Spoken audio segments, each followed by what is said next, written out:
Okay, guys, so what country are we doing today? Peru! Okay, so Peru, this one's going to be really fun because Peru is one of the coolest countries that I think I still haven't been to, and you guys haven't been to, but we're definitely going to go one day, so you guys can look ahead and see some of the stuff that we are going to be doing. So what continent is Peru on? Ian, yes? Peru is on North America. No, it's not North America, right, Ian? It's South America. South America, right? And I get confused about I know. So Peru is in South America. It's a middle-sized country. It's on the Pacific coast of South America. And do we know where the first people in South America, in Peru, where did they originate from, Ian? Where are they from? Where did they originally come Spain? from? No, those were not the first people The name. who came to South America. Yeah. There were already people there when people came from Spain. So where did they originally come from?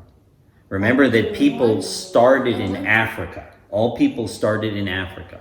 So how did people get to Peru from Africa first? There was a bridge?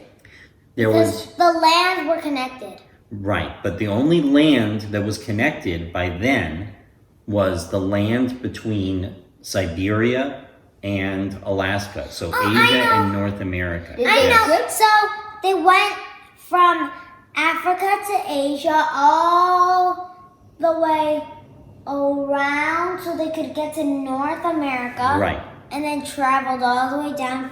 All the way All the way- south, right? So they're what we call the Native Americans or the Indigenous Americans or original people.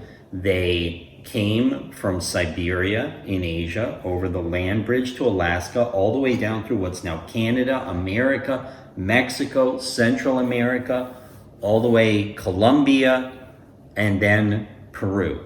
So these people over tens of thousands of years, they slowly migrated further and further south. So the first people in Peru were actually originally from Asia.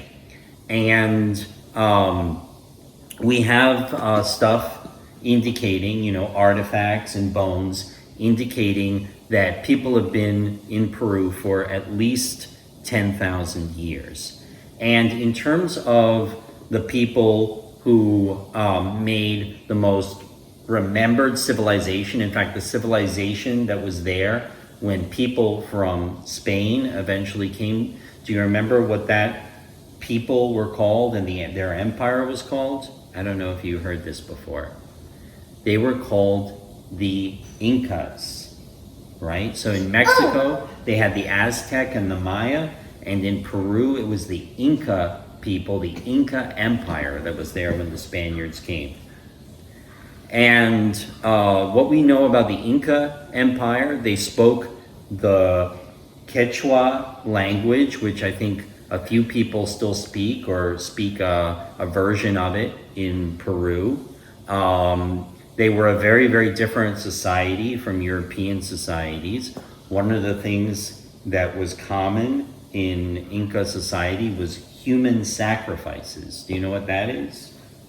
That's where they kill their own people because they think that that's what the gods wanted them to do, and they thought that would bring them success in wars and bring them like rain or food if they needed it. So they killed people in their own tribes and sometimes their own children, large numbers of their own children. And no, don't worry, we're not going to do that. We're not Inca. Please don't do that to us. We won't. And they built Machu Picchu, which you guys have seen a lot in pictures, and you guys have seen that in virtual reality. So let's just take a look. Yes, Ian? Machu Picchu was discovered by an explorer. Yes. That I don't know his name, Okay. but I did used to know his name. So this is Machu Picchu by drone.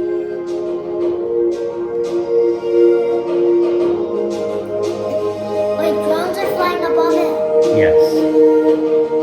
Yeah, that's why. But how can a person see where the drone is going? Because they can see the cameras on the drone. The person sees the camera on their phone. That's cool. What do they do there? That's an arena. So yeah, Machu Picchu was built in the tall mountains, and it was basically an estate for an Inca emperor, Emperor Pachacuti. That's what they believe the purpose of Machu Picchu was.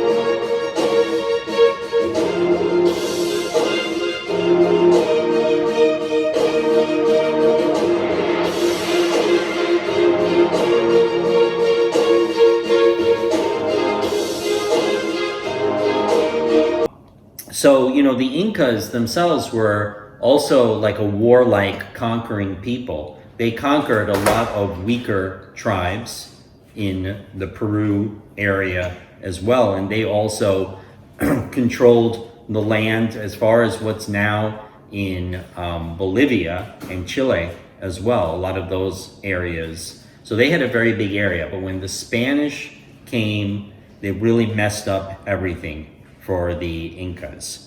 So the Spanish conquistadors came in the 16th century, that's the 1500s, that's about 500 years ago. They were led by a conquistador, that's basically Spanish for conquering, conqueror, the conquering explorers.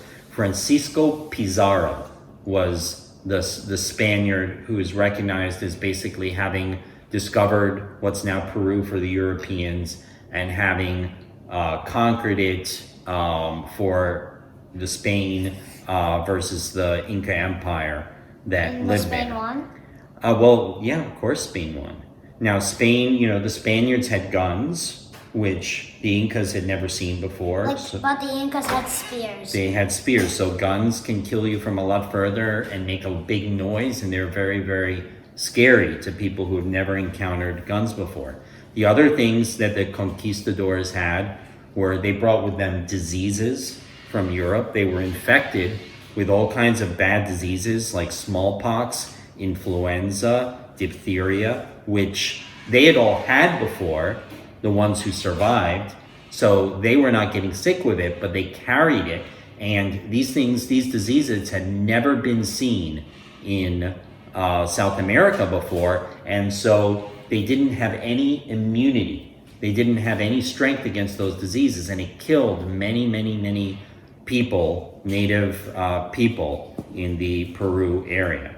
And in 1572, the last Inca ruler was captured and he was executed. His name was Tupac Amaru, and he's still a symbol to native people in South America of resistance against European colonization. We're gonna watch a little bit about how the Inca Empire came and went.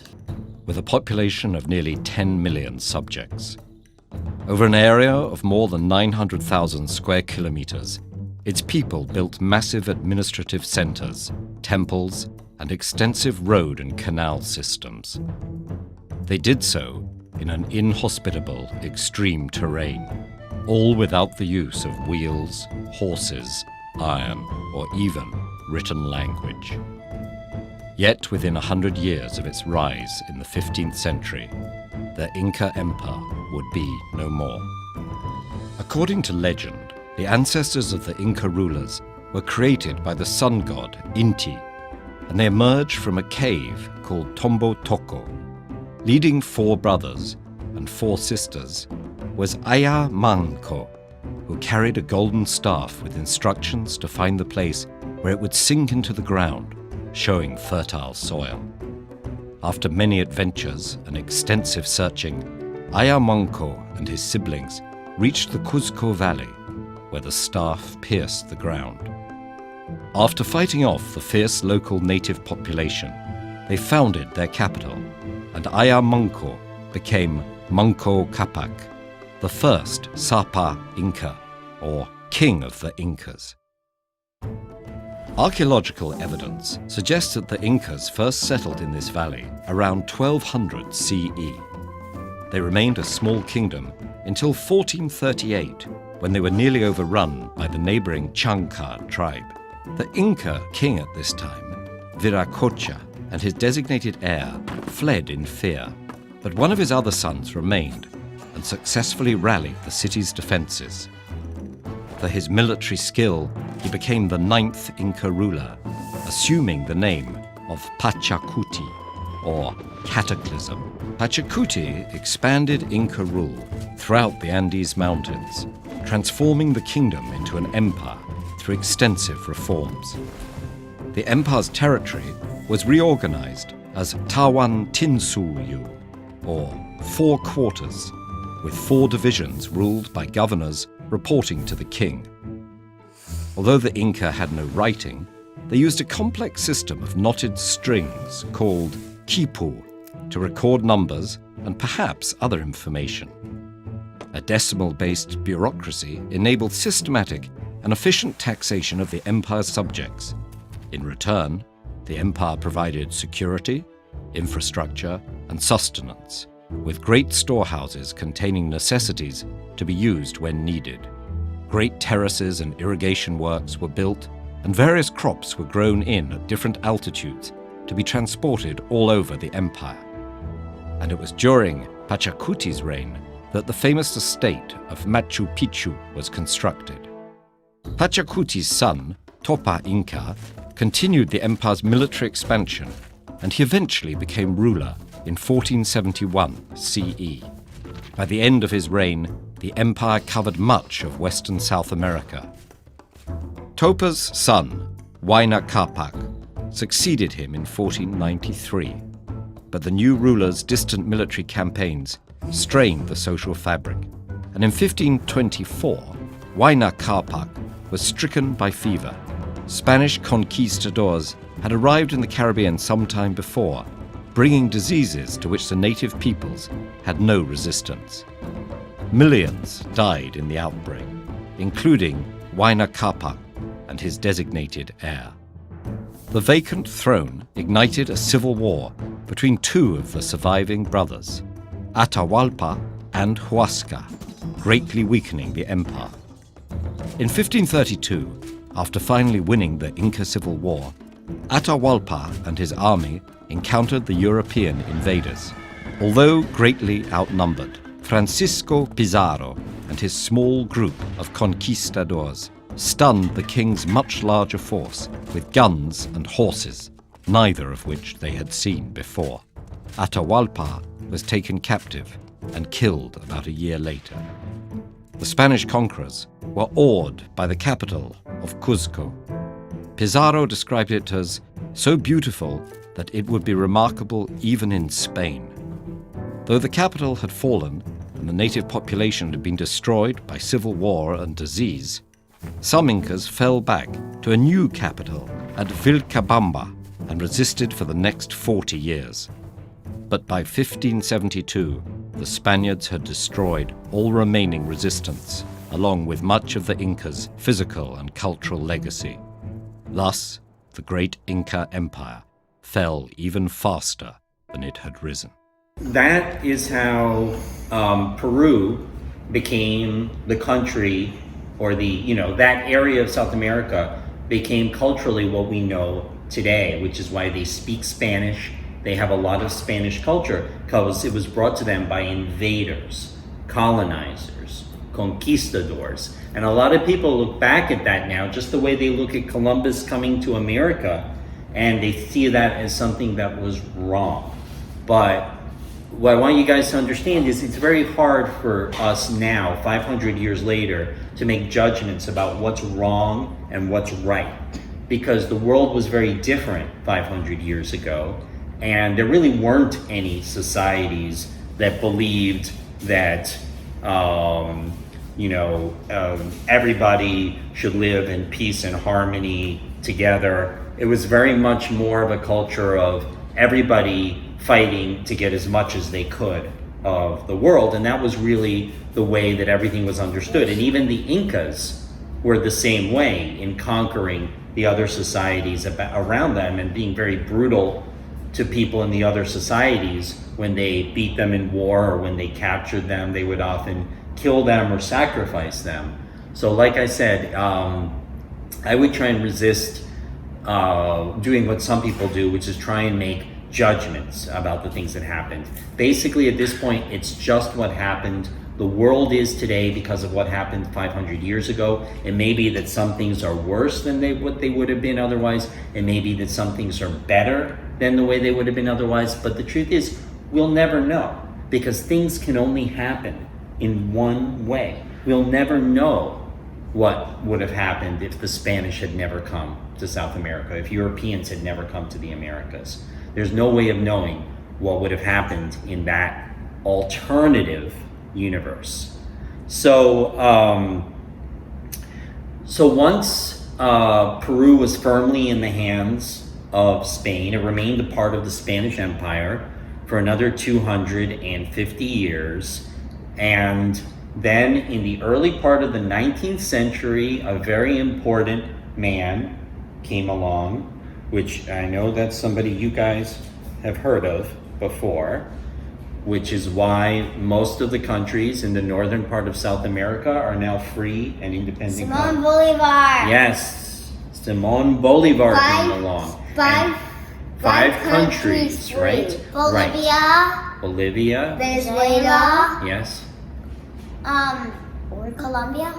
Colombia. Peru. Yes.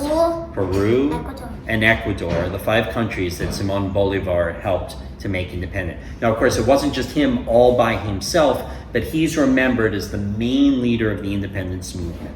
So from 1811 to 1824 were the wars of independence in Peru.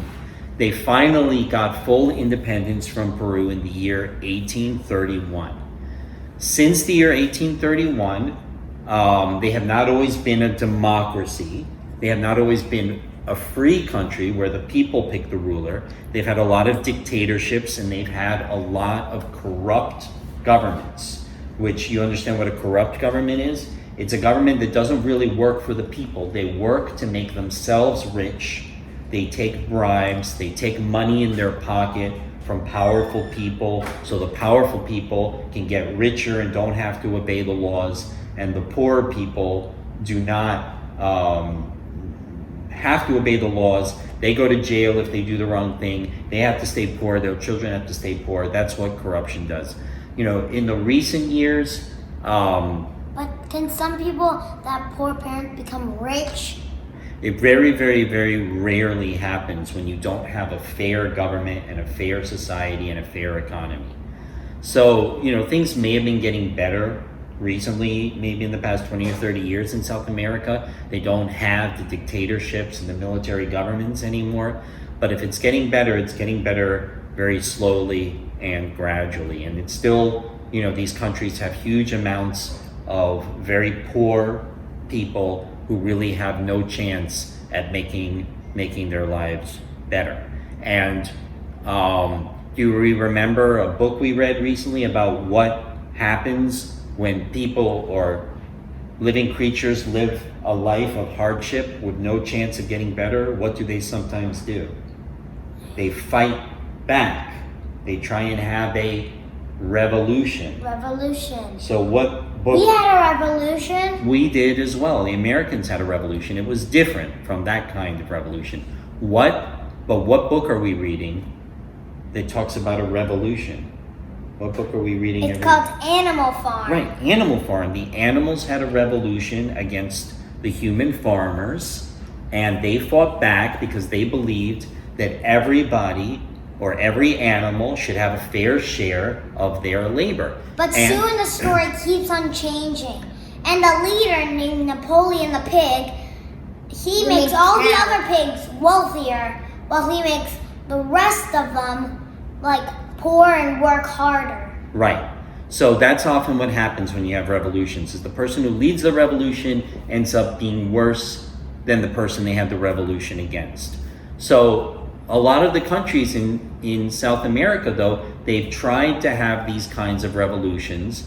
They haven't often succeeded, at least in the military way, but they've had a lot of wars. Cuba and Nicaragua were two where they actually succeeded, at least for a time. Peru, they also had a revolutionary movement, and its name was Sendero Luminoso. And in Spanish, that means shining path. And that was Luminoso.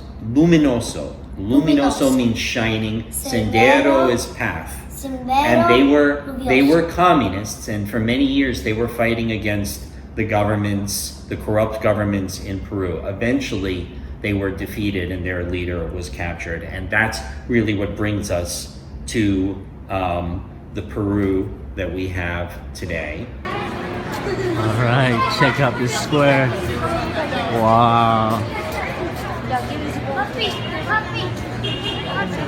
awesome. Let me cross the street.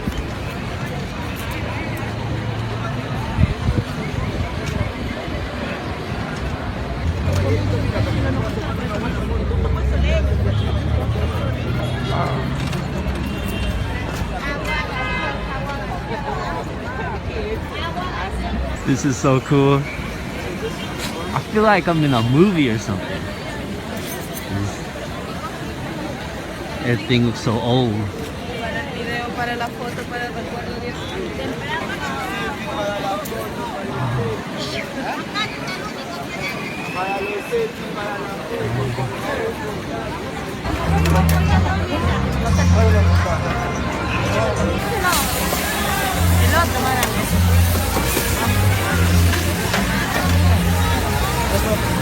So good, so many good dishes. Yeah. Without spice. Fish. Un poquito más. El larguito te doy. Calientito. Un ratito van a esperar que fríe el plátano. There's so much good food here. A lot of Peruvian style. I see that they have the guinea pig. Look. What we have behind me is guinea pig. You dare try it? I think I'm gonna pass, but maybe try before I leave Peru.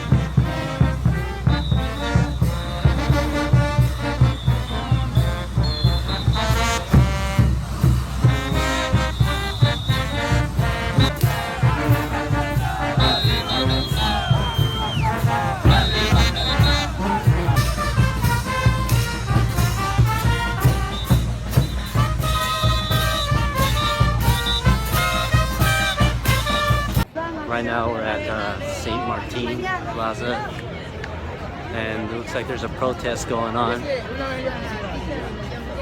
Oh, okay, there's teachers from the jungle, and they are protesting for higher salary. I actually met a terrorist, and then she thought I was the bad guy. Right now looking for a place to get a warm drink.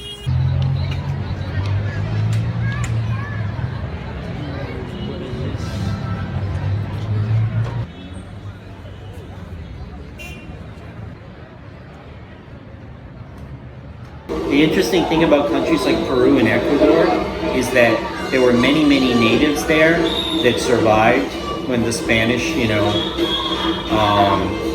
conquered them. So their culture is a mixture of Spanish and native culture. Some of their stuff survives from before the Spanish came, and some of it was brought by the Spanish. And if you're experienced with Spanish culture and Native American cultures, you can kind of see what comes from which original source. And we're gonna just talk a little bit more about Peruvian food, street food, okay? So I told you Peruvian food, really interesting, very good. It's one of the few spicy cuisines, like Mexican food. Most of South America, Latin America, they don't eat spicy food, but in Peru, they do. And other things that's really famous in Peru is ceviche, which is what mommy sometimes makes, and it's seafood that's been sitting in lime juice, so it's not raw anymore. The lime juice cooks it, just like heat can cook food, but also acid, lime juice can cook food. So let's see what they're eating for street food in Lima. Welcome to Lima, the only Latin American capital facing the ocean, a culinary North Star in South America. The cuisine draws influence from both the land and the sea, and we are here to explore, of course, the street food. In the neighborhood of Surquillo, you'll find a one-man band cooking some of the best seafood in town. It's a dish with a serious kick.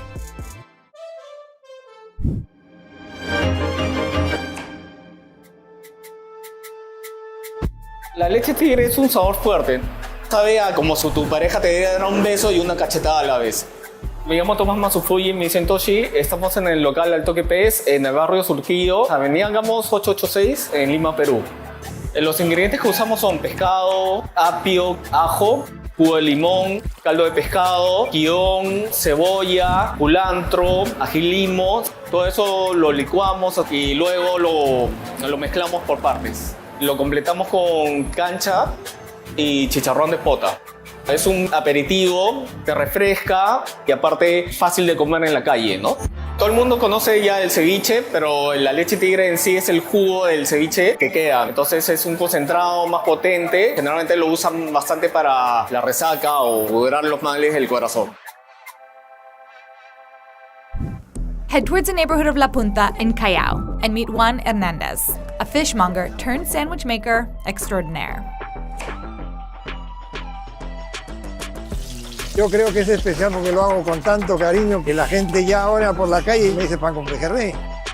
Mi nombre es Juan Hernández Falvi, yo soy el dueño del restaurante Don Giuseppe. Nos encontramos en la avenida Grau número 30, La Punta, Callao. La especialidad de la casa es pan con pejerrey. Un sándwich de pejerrey consta de 3 pejerreyes juntos hecho una tortilla. Lo primero que todo hay que buscar el pejerrey que sea fresco. Luego la limpieza del pejerrey. La tortilla lleva harto huevo porque hay que ser generoso con el huevo. Es una tempura.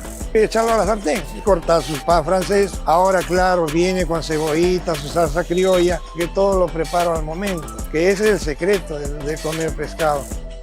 So when people talk about Peru, everybody knows about Machu Picchu and that everybody needs to see Machu Picchu. But like most countries, the most famous place isn't always the most awesome and amazing place. A lot of times there are better places that people just don't know about. Everybody goes to one place because they heard of it and they want to take a picture there so everyone knows they were there. But there's often even better places. So we're going to see, before we go to Peru, what other places are we definitely going to want to go to in Peru that may be even better than Machu Picchu. Go sandboarding and race dune buggies in Huacachina. 4 hours south of Lima lies the beautiful desert oasis town known as Huacachina. The lagoon provides great opportunities for thrill seekers and resort enthusiasts alike. Travelers can begin their day by boarding down some sand dunes or racing through the desert in dune buggies before relaxing back in town. Truly an exhilarating experience. Number 6. Explore the Peruvian Amazon. Less popular than its Brazilian counterpart, but not to be overlooked, the Peruvian Amazon is home to countless long and winding rivers and diverse wildlife. You can get to this jungle from the city of Puerto Maldonado, with flights leaving daily from Cusco and Lima. The Amazon accounts for 50% of the country's landmass. And in additional good news, tours on Peru's side of the border are significantly less expensive than across the border in Brazil. So you can save your money for pisco sours. Number 5. Go deep into Colca Canyon. Visit one of the deepest and most spectacular canyons in the world. Reachable from Peru's second largest city, Arequipa, the Colca Canyon is Peru's 3rd most visited attraction. Number 4. Embrace the serenity of Lake Sandoval. Number 3. Taste the mineral-rich salts of Maras. Maras, a town near the city of Cusco in the Sacred Valley of southeastern Peru, is regarded around the world for its impressive collection of salt mines dating back to Inca times. Number 2. Walk the streets of Arequipa.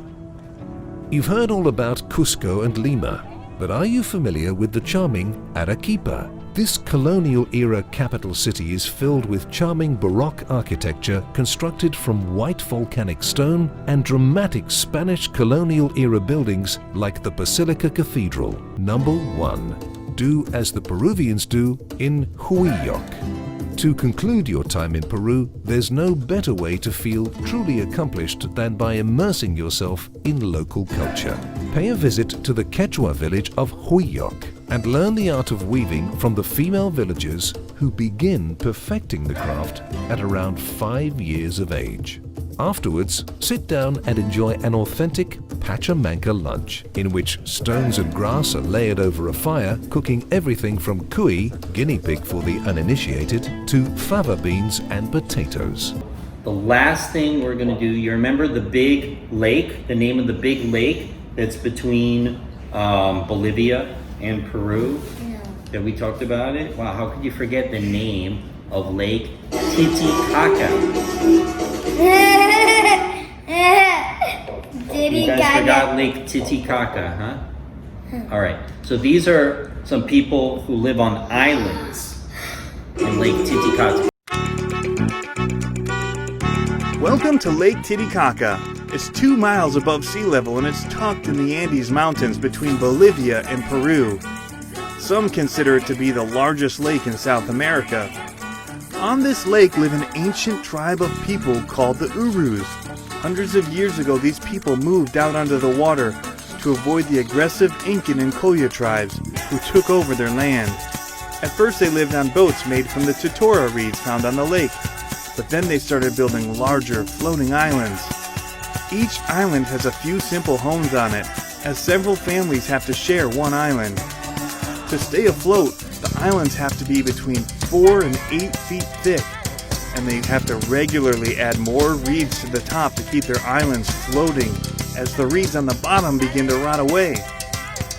These same reeds are also used to make the boats they use for fishing. This helps feed their family and make them some money. Fishing used to be their way of life, but now they're also making money from tourism and selling handicrafts. 30 years ago, many people didn't know about the Uros, but they moved their islands closer to the shores of Puno, and then fishermen from the city took notice of the islands and started bringing tourists like me out to see what are now called the floating Uros Islands. The children go to school on an island as well. These children go to a school on the Campi Uros Islands, which is further out on the lake. But unlike in America, they don't use cars to get to school. They get there on a boat. During recess, the children like to play soccer, but they also like to wrestle because the reeds on the ground make it very soft and springy. And when they get thirsty from all that playing, there's not a sink to go to for water. The teachers have to go out by boat to the deeper part of the lake and bring back what they call cleaner water. But it isn't that clean. Luckily, the group I was with, Operation Blessing, came to the school and we brought Kohler Clarity water filters to help them remove the bad contaminants from the water to make it safe to drink. The waters of Lake Titicaca have provided safety to the Uros for hundreds of years, and it still provides them with the food they need to eat, the reeds they need to make their islands, and the water they need to drink. It's not perfect, but it is unique, and their lives are beginning to get better every year. What do you guys think of Peru? Does that seem like a place you want to go to? Awesome. Okay. Well, once the virus is gone and we start traveling again, Peru is one of the highest countries on our list to go to. Peru, I think, and Vietnam. So that's all. Countries of the world. Peru. Bye-bye.